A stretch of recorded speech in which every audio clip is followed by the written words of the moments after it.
Well, the Secretary of Housing and Urban Development, Scott Turner, recently announced major federal funding reforms to homelessness housing programs, pointing to the need for increased accountability. Tonight, local organizations are linking arms, standing up against funding changes, saying cuts could negatively impact thousands of Minnesotans. Our So Young Kim joins us live in Minneapolis, where housing advocates are holding an overnight vigil tonight. And So Young, what is the message of those gathered at the Basilica of St. Mary tonight? They're calling this overnight vigil losing sleep, losing homes, staying up in solidarity with those neighbors who say they're losing sleep about the possibility of losing their long-term housing solutions. And we met one of those Minnesotans here tonight. It's important to me because this is my life.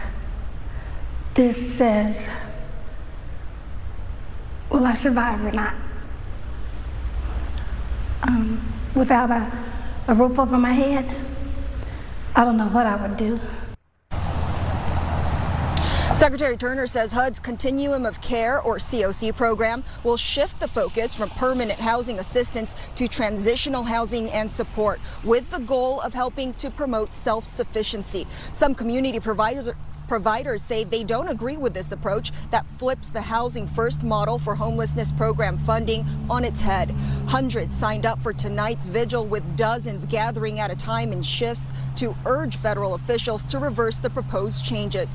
Organizers say it would cut funding for roughly 3,600 people in Minnesota. The president and CEO of Beacon Interfaith Housing Collaborative, one of the largest providers of what's called permanent supportive housing or supportive housing in Minnesota, says the tangible impacts due to these cuts and policy changes will be devastating. The most proven and cost-effective way to promote self-sufficiency is when, number one, you provide housing for folks, because if you want to set people up for success, whether it's moving forward with a recovery journey, meeting their goals, career or college readiness, mental health, whatever it might be, we know all of the evidence points to that is most successful when you provide on-site voluntary services in a stable housing context.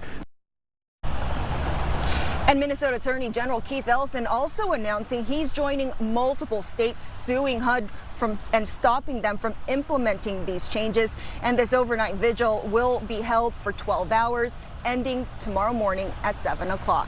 Live in Minneapolis tonight, So Young Kim, Fox 9. All right, So Young, thank you.